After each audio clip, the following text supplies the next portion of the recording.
ایک جگہ پر قتل کر دے گی اور خون بہا دے گی۔ میں رونے لگا تو جبرائیل اس جگہ کی مٹی بھی لا کر مجھے دے گئے۔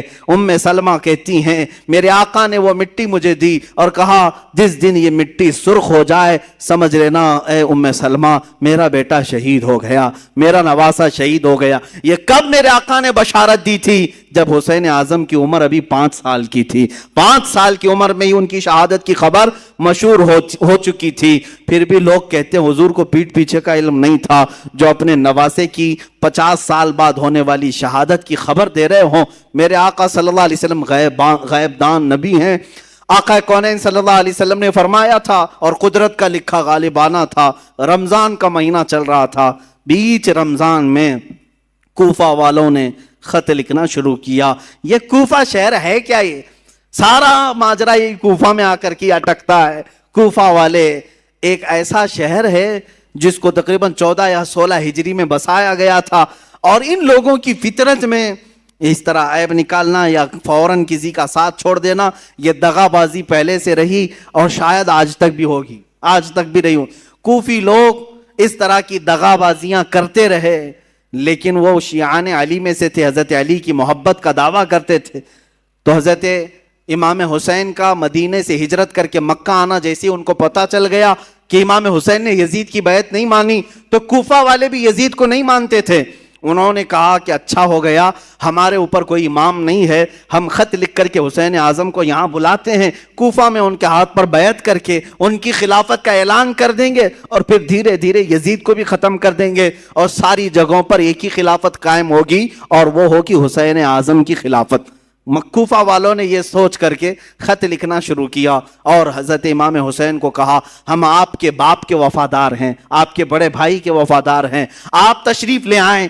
خط پہلے 5-6 خط آئے، آپ نے دیکھا اور رکھا، صحابہ سے مشورہ کیا، سارے صحابہ نے انکار کیا، آپ کوفہ نہ جائیں۔ آپ کے والد گرامی وہیں انتقال کیے، وہیں مارا گیا آپ کے والد حضرت علی کو، اور امام حسن کو زہر دینے والوں میں بھی وہی لوگ تھے، اب آپ نہ جائیں۔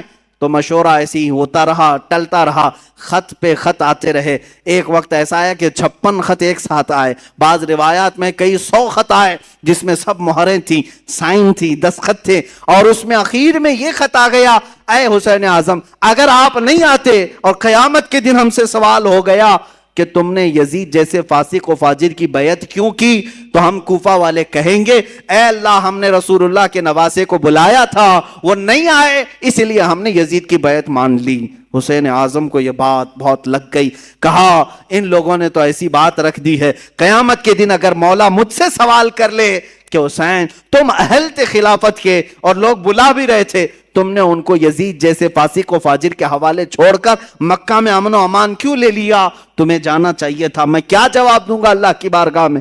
تو حضرت حسین سارے لوگوں کے مشوروں کو رکھتے ہوئے خود اٹھ جاتے ہیں۔ یہ رمضان بھی ختم ہوا، حج کا موسم قریب آ چکا تھا، امام حسین رضی اللہ تعالیٰ عنہ نے کہا نہیں اب میں کوفہ جاتا ہوں۔ پھر بعد میں اصرار ہوا، منع ہوتا رہا، پھر صحابہ کی ایک رائے بیچ میں نکل آئی، حضرت عبداللہ ابن عمر، حضرت عبداللہ ابن زبیر رضی اللہ تعالیٰ عنہما نے کہا ایسا کریں آپ کے جو معتمد ہیں جو بہت خاص ہیں ان کو آپ بھیجیں، اور اگر وہ آپ کو کہہ دیں کہ یہاں حالات ٹھیک ہے تو آپ چلے جائیں۔ تو امام حسین نے اپنے بھائی حضرت امام مسلم بن عقیل رضی اللہ تعالیٰ جو آپ کے چچیرے بھائی تھے، حضرت امام حسین کے چچیرے بھائی تھے، بڑے معتمد تھے، سفر میں ہمیشہ ساتھ رہتے۔ اچھا یہ بھی میں بتاؤں، امام حسین جب مکہ آئے تو الگ الگ علاقوں سے سب ہجرت کر کے اس قافلے میں شامل ہو گئے تھے، تب جا کر کے یہ قافلہ 82 لوگوں کا ہو گیا تھا۔ جو 82 کی تعداد آپ سنتے ہیں یہ دھیرے دھیرے بیچ بیچ میں ملتے آئے۔ تو امام حسین نے حضرت امام مسلم کو بھیجا کہ آپ جائیں کوفہ اور وہاں جا کر کے آپ خط لکھیں، اگر حالات صحیح ہوں گے تو میں اپنے قافلے کو لے کر کوفہ آ جاؤں گا۔ امام مسلم نکلے اور جب وہ راستے میں گئے تو کچھ لوگوں سے راستہ پوچھتے ہوئے کوفہ تک پہنچے۔ میں بہت مختصر سے حالات بیان کر رہا ہوں میرے عزیزو۔ امام مسلم جب کوفہ آئے تو کوفہ والوں نے بہت شاندار استقبال کیا، بڑا شاندار استقبال کیا، اور اس کے بعد آپ کو گورنر ہاؤس میں لے گئے۔ وہاں جانے کے بعد نعمان بن بشیر نام سے جو وہاں گورنر تھے ان کو ہٹایا گیا۔ امام مسلم بن عقیل کے ہاتھ میں 12,000 کوفیوں نے بیعت کیا۔